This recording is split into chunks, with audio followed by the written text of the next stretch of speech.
Hello medicos, welcome to Robesco medical library. आज के lecture में जो टॉपिक अपन स्टार्ट कर रहे हैं वो है इन्फ्लेमेटरी सेल्स।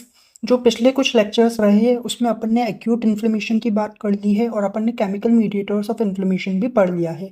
अब आज के लेक्चर में अपन इन्फ्लेमेटरी सेल्स पढ़ने वाले हैं। अब कौन कौन से सेल्स होती है जो इन्फ्लेमेशन के अंदर रोल प्ले करती है, तो देखिए एक्चुअल में अपने ब्लड के अंदर आरबीसी होती है, डब्ल्यूबीसी होती है और प्लेटलेट्स होती है। अब जो डब्ल्यूबीसी होती है ना, वो आपके इन्फ्लेमेशन के अंदर रोल प्ले करेगी। अब अपने को पता है डब्ल्यूबीसी बहुत सारी होती है, neutrophil, basophil, eosinophil, monocyte, lymphocyte, वो सारी की सारी डब्ल्यूबीसी होती है, वो इन्फ्लेमेशन के अंदर रोल प्ले करती है। टोटल ये 7 सेल्स यहाँ पे दे रखे हैं जो कि इन्फ्लेमेशन के अंदर रोल प्ले करेगी। सबसे पहले तो न्यूट्रोफिल आ रहा है, फिर आता है इओसिनोफिल, फिर आता है बेसोफिल। अगर बेसोफिल आ रहा है तो साथ में आपके मास्ट सेल भी आएगी ही, क्योंकि दोनों के केमिकल मीडिएटर्स लगभग सिमिलर ही होते हैं। इसके अलावा लिम्फोसाइट्स, इसके अलावा आपके आती है प्लाज्मा सेल्स, फिर आता है मोनोसाइट, और मोनोसाइट ही जब टिश्यू के अंदर चल जाती है तो उसे अपन मैक्रोफेजेस कहते हैं। और इसके अलावा आता है जाइंट सेल। देखिए ये ऊपर की जो 6 है, इन सब के बारे में अपने को थोड़ा थोड़ा आइडिया है कि ये सेल्स क्या होती है, इनके फीचर्स क्या होते हैं, इनकी प्रॉपर्टीज़ क्या होती है। जाइंट सेल अपने लिए बिल्कुल नया है और एग्जाम के पॉइंट ऑफ व्यू से भी जाइंट सेल ही इंपॉर्टेंट है, क्योंकि जाइंट सेल पे ही कभी कभी शॉर्ट नोट आता है एग्जाम के अंदर। तो अपन जाइंट सेल बहुत डिटेल में पढ़ेंगे। बाकी ये ऊपर की जो 6 सेल्स है वो अपन इस टेबल से पढ़ेंगे। इस टेबल के अंदर क्या क्या चीज़ें इंपॉर्टेंट है, पहले तो मैं आपको ये बता देता हूँ कि इस टेबल के अंदर एक तो इसके फीचर्स इंपॉर्टेंट है। मीडिएटर्स एज सच इंपॉर्टेंट नहीं है, कुछ एक मीडिएटर्स जहाँ इंपॉर्टेंट होंगे वो मैं आपको अभी के अभी बता दूंगा। इसके अलावा मॉर्फोलॉजी जो है, यानी कि ये जो डायग्राम्स दे रखे हैं, ये डायग्राम्स इंपॉर्टेंट है। क्यों है? क्योंकि कभी कभी आपके जब स्पॉटिंग वगैरह होती है वाइवा के अंदर, प्रैक्टिकल के अंदर, तब ये आपके स्पॉटिंग के अंदर रख दिए जाते हैं और आपको सेल्स फिर आइडेंटिफाई करनी पड़ती है, इसलिए आप ये डायग्राम्स एक बार देख लीजिएगा। अब अपन स्टार्ट करते हैं। सबसे पहले अपन बात कर रहे हैं पॉलीमॉर्फ न्यूट्रोफिल्स की। अब देखिए पॉलीमॉर्फ न्यूट्रोफिल्स के फीचर्स क्या क्या है। तो एक तो ये बैक्टीरिया या फिर जो फॉरेन बॉडी होती है उसका फैगोसाइटोसिस करती है और आपके एक्यूट इन्फ्लेमेटरी सेल्स होती है। ये अपन ने एक्यूट इन्फ्लेमेशन के लेक्चर में भी देखा था कि जो मेन एक्यूट इन्फ्लेमेटरी सेल्स होती है वो न्यूट्रोफिल्स होती है। इसके बाद अगर अपन बात करें मोनोसाइट और मैक्रोफेजेस की, तो मोनोसाइट और मैक्रोफेजेस जो होते हैं वो बैक्टीरियल फैगोसाइटोसिस करते हैं। साथ में ये क्रॉनिक इन्फ्लेमेटरी सेल्स होते हैं और ये लिम्फोसाइट रेस्पॉन्स को रेगुलेट करते हैं। अब इनके कुछ मीडिएटर्स आपको पता होनी चाहिए कि मोनोसाइट और मैक्रोफेजेस के जो मीडिएटर्स है उसमें एक तो प्रोस्टाग्लैंडिन है, एक ल्यूकोट्रिन है, इसे शॉर्ट में अपन एलटी लिखते हैं, और एक इंटरल्यूकिन 1 है। ये 3 नाम आप याद रखिएगा। इसके बाद आता है लिम्फोसाइट। लिम्फोसाइट अपने को पता है 2 तरीके की होती है, एक बी सेल्स होते हैं तो एक टी सेल्स होते हैं। बी सेल्स जो होते हैं वो एंटीबॉडी का प्रोडक्शन करते हैं, और ये जो आपके एंटीबॉडी का प्रोडक्शन हो रहा है वो ह्यूमरल इम्यून रिस्पॉन्स के लिए रिस्पॉन्सिबल होते हैं। तो टी सेल्स जो होते हैं वो सेल्युलर इम्यूनिटी के लिए रिस्पॉन्सिबल होते हैं। तो वही चीज़ है कि लिम्फोसाइट जो है वो ह्यूमरल और सेल मीडिएटेड इम्यून रिस्पॉन्सेज के लिए रिस्पॉन्सिबल होंगे। ये भी क्रॉनिक इन्फ्लेमेटरी सेल्स होते हैं और ये मैक्रोफेज के रिस्पॉन्स को रेगुलेट करते हैं। इसके बाद अपन बात करते हैं प्लाज्मा सेल की। प्लाज्मा सेल एक्चुअल में आपके बी सेल से ही डिराइव करी गई सेल्स होती है, यानी कि जो बी लिम्फोसाइट होती है उन्हीं से अपन देखें तो प्लाज्मा सेल्स डिराइव करे जाते हैं और ये भी क्रॉनिक इन्फ्लेमेटरी सेल्स ही होते हैं।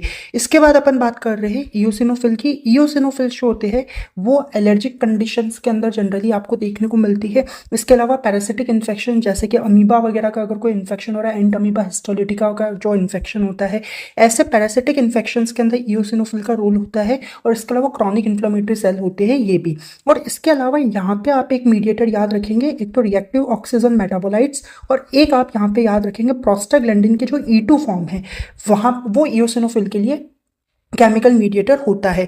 नेक्स्ट अपन बात कर रहे हैं बेसोफिल और मास्ट सेल की। अब ये जो बेसोफिल या मास्ट सेल होते हैं, एक तो ये रिसेप्टर होते हैं फॉर द आईजीई मॉलिक्यूल, यानी कि जो आईजीई एंटीबॉडी होता है उसके लिए। इसके अलावा इनके अंदर इलेक्ट्रॉन डेंस ग्रेन्यूल्स होते हैं, और इन सेल्स के तीनों के तीनों केमिकल मीडिएटर्स इंपॉर्टेंट है। चाहे फिर वो हिस्टामिन की बात करो, चाहे ल्यूकोट्रिन की बात करो, चाहे प्लेटलेट एक्टिवेटर फैक्टर की बात करो, तीनों आपको याद होने चाहिए कि मास्ट सेल और बेसोफिल के जो है ना केमिकल मीडिएटर्स होते हैं वो ये 3 होते हैं। चलिए अब अपन इस लेक्चर का जो मेन टॉपिक है वो अपन स्टार्ट कर रहे हैं, जो कि है जाइंट सेल। जाइंट सेल नाम से ही पता चल रहा है, जाइंट का मतलब बड़ा। अब बड़ा बनेगा कैसे? जैसे बूंद बूंद से सागर बनता है, वैसे ही बहुत सारी सेल्स जो होती है वो आपस में मिल के एक जाइंट सेल का फॉर्मेशन करती है। यानी कि जाइंट सेल्स जो होती है वो बहुत से सेल्स के फ्यूजन से बनती है। अब ये जितनी भी जाइंट सेल्स बनती है इन सबके कुछ ना कुछ जनरल फीचर्स होंगे। पहला फीचर तो इनका साइज जो है काफ़ी बड़ा होगा, लगभग 40 to 120 माइक्रोमीटर का इनका डायमीटर होता है। इसके अलावा इनके अंदर बहुत सारे न्यूक्लियाई होंगे, क्योंकि बहुत सारे सेल्स अगर प्रेजेंट है, इधर देखो, अगर बहुत सारे सेल्स अगर प्रेजेंट है तो बहुत सारे न्यूक्लियाई भी प्रेजेंट होंगे, और इस कंडीशन को अपन क्या कहते हैं, मल्टी न्यूक्लिएट कंडीशन कहते हैं। हर एक जाइंट सेल के अंदर 15 to 30 या इवन उससे ज़्यादा भी न्यूक्लियाई प्रेजेंट हो सकते हैं। इसके अलावा इन जाइंट सेल्स का जो फिनोटाइप होगा, यानी कि जो मॉर्फोलॉजी होगा, वो डिपेंड करेगा कि वो कौन सी टाइप ऑफ सेल से डिराइव करी गई है। मतलब अगर आप देखिए कि अगर इस तरीके की सेल से डिराइव करी गई है तो जाइंट सेल ऐसी बनेगी, सपोज ऐसी सेल्स से डिराइव करी गई है तो जाइंट सेल्स ऐसी बनेगी। तो इन सिंपल टर्म्स अपन कह रहे हैं कि जैसे सेल्स से डिराइव करी जाएगी जाइंट सेल्स का फिनोटाइप भी उसी के ऊपर डिपेंड करेगा। इसके अलावा अब जाइंट सेल्स जो होते हैं वो अपने को अपनी फिजियोलॉजिकल कंडीशन यानी कि नॉर्मल बॉडी कंडीशंस में भी देखने को मिलती है, तो पैथोलॉजिकल कंडीशन यानी कि एबनॉर्मल और डिजीज्ड कंडीशन में भी देखने को मिलती है। अब फिजियोलॉजिकल कंडीशन में कभी देखने को मिलेगी और पैथोलॉजिकल कंडीशन में कभी देखने को मिलेगी। देखिए, फिजियोलॉजिकल कंडीशन में अपने को देखने को मिलती है बोन्स के जो ऑस्टियोक्लास्ट सेल्स होती है उनके अंदर। ऑस्टियोक्लास्ट सेल्स क्या करती है, बोन का रिजॉर्प्शन कराती है, तो उनके अंदर अपने को जाइंट सेल्स देखने को मिलती है। और पैथोलॉजिकल कंडीशन में अपने को जाइंट सेल्स दो कंडीशन में देखने को मिलेगी, एक तो इन्फ्लेमेटरी कंडीशन के अंदर और एक ट्यूमर्स के कंडीशन के अंदर। अपन इस चैप्टर के अंदर तो इन्फ्लेमेटरी कंडीशन के अंदर जो जाइंट सेल्स देखने को मिलती है उसकी बात करेंगे। इसके अलावा ट्यूमर जाइंट सेल्स जो होते हैं उसका एक एग्जाम्पल यहाँ पे आप याद रखिएगा, आरएस सेल इन हॉजकिन डिजीज, या फिर इससे अपन कह सकते हैं हॉजकिन लिम्फोमा। और आरएस सेल जो होती है वो रीड स्टिनबर्ग सेल्स होती है। क्या होती है, रीड स्टिनबर्ग सेल्स होती है। ये अपन हिमेटोलॉजी के अंदर जब हॉजकिन लिम्फोमा वगैरह पढ़ेंगे तो अपन बहुत डिटेल में पढ़ेंगे। आपको बस इतना पता होना चाहिए कि ये जो आरएस सेल्स है वो क्या होती है, एक तरीके के जाइंट सेल्स ही होती है। चलिए अब अपन स्टार्ट कर रहे हैं giant cells of inflammatory origin, जो इन्फ्लेमेशन के अंदर अपने को देखने को मिलती है। अब इन्फ्लेमेटरी ओरिजिन के जो जाइंट सेल्स होती है उन्हें दो कैटेगरी के अंदर डिवाइड किया गया है, एक तो मैक्रोफेज डिराइव्ड जाइंट सेल्स और एक है epidermal cell derived giant cell. नाम से ही पता चल रहा है ये मैक्रोफेज से बनेगी या मैक्रोफेज के कुछ और वेरिएशन हो सकते हैं। वैसी सेल्स के कॉम्बिनेशन से या उनके फ्यूजन से जो जाइंट सेल बनेगी वो मैक्रोफेज डिराइव्ड जाइंट सेल्स होगी।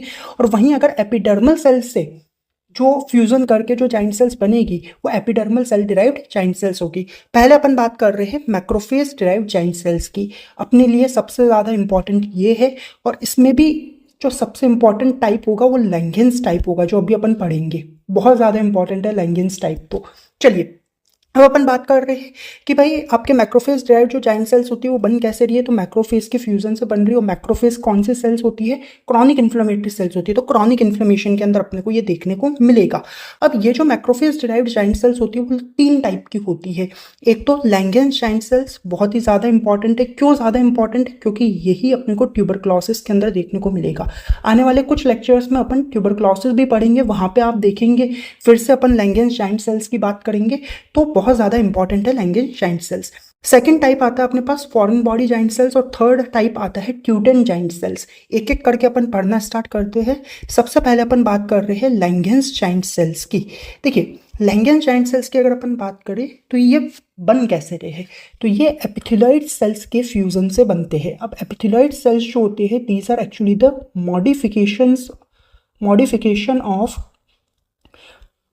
Modification of macrophages. ठीक है, अब ये जो मॉडिफिकेशन होता है मैक्रोफेज का उन्हें ही अपन एपिथेलॉइड सेल्स कहते हैं। और ये अपने को देखने को मिलता है ट्यूबरक्लोसिस की कंडीशन में। और अपने को पता है टीबी कौन कॉज करता है, एक बैक्टीरिया कॉज करता है जिसका नाम है माइकोबैक्टीरियम ट्यूबरक्लोसिस। अब देखिए, मैं माइकोबैक्टीरियम ट्यूबरक्लोसिस की एक हल्की सी प्रॉपर्टी आपको बता रहा हूँ। पहली बात तो ये क्या है, एक तरीके का बैक्टीरिया है। अपने को पता होना चाहिए क्या कॉज कर रहा है, ट्यूबरक्लोसिस कॉज कर रहा है। और जब ट्यूबरक्लोसिस का इन्फेक्शन हो रहा है तो मैक्रोफेज जो है वो अपना एक मॉडिफिकेशन दिखा रही है जो कि है एपिथेलॉइड सेल्स। और वो एपिथेलॉइड सेल्स के फ्यूजन से अपन देखें तो लैंगेंस जाइंट सेल्स बन रही है। इतना पता चला। अब ये जो आपके माइकोबैक्टीरियम ट्यूबरक्लोसिस की जो सेल वॉल होती है ना, उसके अंदर एक लाइपोमेनिन नाम का सब्सटेंस प्रेजेंट होता है। और ये जो लाइपोमेनिन होता है ना वो एक्चुअल में एक तरीके का ग्लाइकोलिपिड होता है। बस इतना सा एक पॉइंट आप अभी याद रखिएगा क्योंकि अभी काम आने वाला है। चलिए अब स्टार्ट कर रहे हैं कि ये जो न्यूक्लियाई होता है आपके लैंगेंस जाइंट सेल्स का वो एपिथेलियल सेल्स के न्यूक्लियाई के ही सिमिलर होगा, उसका फिनोटाइप उसके जैसा ही होगा। और ये जो न्यूक्लियाई होता है ना, वो दो फॉर्म्स में अरेंज करके रह सकता है। एक तो पेरिफेरल साइड पे अरेंज करके रह सकता है, जो कैसा दिखेगा, हॉर्सशू या फिर रिंग शेप्ड का दिखेगा, या फिर जाइंट सेल्स के दो पोल्स पे ग्रुपिंग हो रखी हुई हो सकती है, क्लस्टरिंग हो रखी हुई हो सकती है। एक आपको डायग्राम दिखाता हूँ, ये आप देखिएगा, यहाँ पे आपको लैंगेंस सेल्स देखने को मिल रही है।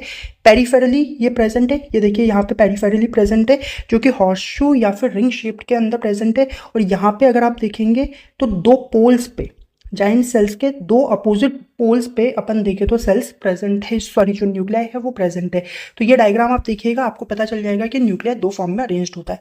अब ये लैंगेंस जाइंट सेल्स जो बन रही है वो बन कैसे रही है, तो वो बन रही है भाई कि आपके जो ट्यूबरकल बेसिलाई है, यानी कि जो माइकोबैक्टीरियम ट्यूबरक्लोसिस है, वो अपन देखें तो रिलीज करता है माइकोबैक्टीरियल लाइपोमेनिन। Very important. अभी अपन ने बोला कि ये क्या है, एक तरीके का ग्लाइकोलिपिड है जो कि उसके सेल वॉल में पाया जाता है। तो ट्यूबरकल बेसिलाई जो होता है वो लाइपोमेनिन को ही रिलीज कर देता है। अब वो रिलीज कैसे कर रहा होगा, तो वो आपके toll like receptor 2 dependent pathway के through which is mediated by ADAM nine. अब ये एडम-9 भी इंपॉर्टेंट है।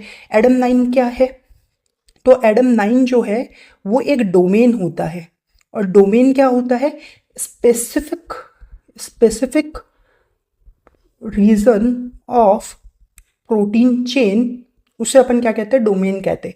और इसका खुद का क्या होगा, एक 3D स्ट्रक्चर होता है कि भाई ये आपके प्रोटीन चेन है। अब इतनी बड़ी प्रोटीन चेन में अगर कोई एक स्पेसिफिक रीजन अपन उठा ले, जिसका खुद का अपन देखे तो एक स्पेसिफिक स्ट्रक्चर है, 3D स्ट्रक्चर है और एक स्पेसिफिक फंक्शन है, उसे अपन डोमेन कहते हैं। और एडम-9 भी क्या है, ऐसा ही एक डोमेन है। ये अपन देखे तो मीडिएट करता है आपके toll like receptor two dependent pathway को, जिसकी वजह से ट्यूबरकल बेसिलाई जो होता है वो लाइपोमेनिन को रिलीज कर देता है। अब ये जो लाइपोमेनिन होता है ना, वो आपके न्यूक्लियर फ्यूजन करवाएगा। ठीक है, कि भाई आपके जो एपिथेलियल सेल्स थी, ठीक है, पहले तो अपन देखें तो उनके न्यूक्लियस का फ्यूजन हो जाएगा और फिर बाद में जो एपिथेलियल सेल्स है उनका फ्यूजन हो जाएगा। और इस तरीके से आपके लैंगेंस जाइंट सेल्स का फॉर्मेशन होता है। अब देखिए एडम-9 के बारे में यहाँ पे दे रखा है, इतना आपको याद नहीं रखना, आपको बस इतना पता होना चाहिए कि ये एक तरीके का क्या होता है, डोमेन होता है, जो कि कौन एक्सप्रेस करता है, मैक्रोफेजेस एक्सप्रेस करते हैं और इसके अलावा बीटा-1 इंटीग्रिन एक्सप्रेस करते हैं। नाउ अब लैंगेंस जाइंट सेल्स के अंदर जो क्रिटिकल रोल होता है, it is played by CD40 and it's ligand, इसके अलावा इंटरफेरोन गामा। इंटरफेरोन गामा क्या है, एक तरीके का केमिकल मीडिएटर है, अपने को पता है। और जो आपके CD40 है वो क्या है, एक तरीके का प्रोटीन ही है। और प्रोटीन में भी अपन कह रहे हैं कि क्या है, रिसेप्टर प्रोटीन है CD40 जो होता है। ठीक है, अब लैंगेंस जाइंट सेल्स जो होते हैं वो अपने को कहाँ कहाँ देखने को मिलेंगे, तो एक एग्जांपल तो अपन वैसे ही बोल चुके हैं कि माइकोबैक्टीरियल इन्फेक्शन के अंदर, जैसे कि आपके ट्यूबरक्लोसिस के अंदर, जो कि कौन कॉज करता है, माइकोबैक्टीरियम ट्यूबरक्लोसिस कॉज करेगा। इसके अलावा लेप्रोसी के अंदर जो कि कौन कॉज करेगा, माइकोबैक्टीरियम लेप्रे कॉज करेगा। तो इनके अंदर लैंगेंस जाइंट सेल्स देखने को मिलेंगे। इसके अलावा क्रॉन्स डिजीज, ये एक GIT का इन्फेक्शन होता है, उसमें देखने को मिलेगा। इसके अलावा लेशमानियासिस के अंदर देखने को मिलेगा। ठीक है, तो ये तो अपन ने बात करी लैंगेंस जाइंट सेल्स की। Next we are gonna talk about the foreign body giant cells. देखिए फॉरेन बॉडी जाइंट सेल्स जो होती है, इनका साइज जो होता है वो लैंगेंस जाइंट सेल से बड़ा होता है और इनके अंदर न्यूक्लियस भी लैंगेंस जाइंट सेल से ज़्यादा होते हैं, लगभग 100 न्यूक्लियाई इनके अंदर प्रेजेंट होते हैं। और इनके फॉर्मेशन में जो इंपॉर्टेंट मीडिएटर्स होते हैं वो बीटा-1 और बीटा-2 इंटीग्रिन रिसेप्टर्स होते हैं, इंटरल्यूकिन 4 होते हैं और मैट्रिक्स मेटलोप्रोटीनेज 9 यहाँ पे इनके इंपॉर्टेंट मीडिएटर्स होते हैं। याद रखने का तरीका है BIM, BIM, बी से अपन कह रहे हैं कि आपके बीटा-1 बीटा-2 इंटीग्रिन, इंटरल्यूकिन 4, इसके अलावा अपन कह रहे हैं कि आपके मैट्रिक्स मेटलोप्रोटीनेज 9।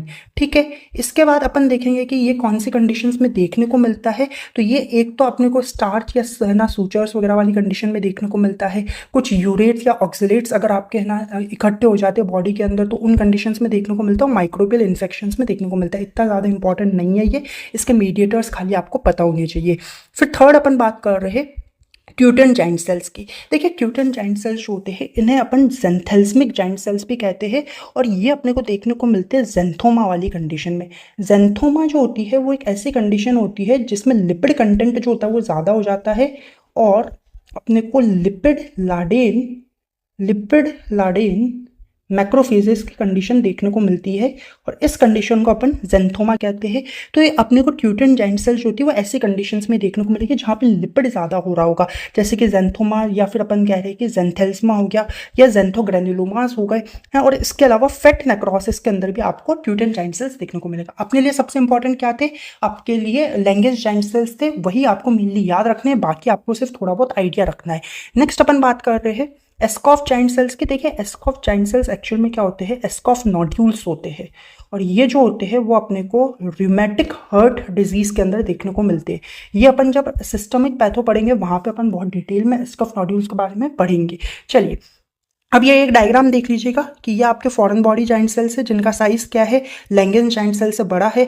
लैंगेंस जाइंट सेल्स वाले डायग्राम अपन ऑलरेडी देख चुके हैं और ये ट्यूटन टाइप के जाइंट सेल्स है। ये मैं आपको इसलिए दिखा रहा हूँ ताकि अगर कभी कोई स्पॉटिंग के अंदर ये डायग्राम्स रख दिए जाए तो आपको पता चले। इसके अलावा ये ट्यूमर जाइंट सेल्स है जो अभी अपने लिए इंपॉर्टेंट नहीं है, जब अपन ट्यूमर्स पढ़ेंगे तब अपन देखेंगे। चलिए नेक्स्ट अपन अब बात कर रहे हैं epidermal cell derived giant cells. अपन ने पहले ही कहा कि दो तरीके की जाइंट सेल्स हो सकती है, एक तो मैक्रोफेज डिराइव्ड जाइंट सेल्स हो सकती है, तो एक epidermal cell derived giant cells होती है। और ये जो epidermal cell derived giant cells होगी वो कैसे बनेगी, by the fusion of epidermal cells, obvious बात है। अब ये जो आपकी सेल्स होती है वो फर्दर दो तरीके की होती है, एक तो आपके ज़ेंक जाइंट सेल्स है और एक multinucleate epidermal giant cells है। अब ये जो ज़ेंक जाइंट सेल है वो थोड़ी सी इंपॉर्टेंट है कि ये जो ज़ेंक जाइंट सेल्स होती है वो जनरली अपने को स्किन के वायरल इन्फेक्शन के अंदर देखने को मिलती है। और ये जाइंट सेल्स जो होते हैं वो क्या करेंगे कि भाई जब भी वायरल इन्फेक्शन होगा तो वो न्यूक्लियर डिवीजन करवाएंगे आपके एपिडर्मल सेल्स का। अगर न्यूक्लियर डिवीजन होगा और बहुत फास्ट अपन देखें तो न्यूक्लियर डिवीजन होगा, उसकी वजह से आपके ज़ेंक जाइंट सेल्स बनेंगे और इनके अंदर साइटोप्लाज्मिक डिवीजन नहीं देखने को मिलता है। ठीक है, अब ये कभी देखने को मिलेंगे तो ये अपने को हर्पीस सिम्प्लेक्स और हर्पीस जॉस्टर जो होते हैं उन वायरसेस के इन्फेक्शन के अंदर ज़ेंक जाइंट सेल्स देखने को मिलेंगे। इसके बाद आता है multinucleate epidermal giant cells, जहाँ पे अपन कह रहे हैं कि एपिडर्मल सेल्स के 2 या 3 न्यूक्लियाई जो होंगे वो आपस में फ्यूज करेंगे और उनका फ्यूजन होकर जाइंट सेल्स का फॉर्मेशन हो जाएगा। और ये जनरली अपने को क्रॉनिक एक्जिमा या फिर लाइकेन अमाइलोडोसिस के अंदर देखने को मिलते हैं। पूरे लेक्चर में सबसे इंपॉर्टेंट जो था वो लैंगेंस जाइंट सेल्स था अपने लिए। ठीक है, वही आपको सबसे ज़्यादा अच्छे से पता होना चाहिए। Okay guys, so that was all about today's lecture. If you found this lecture useful and helpful then please like, share and subscribe the channel. Thank you for watching.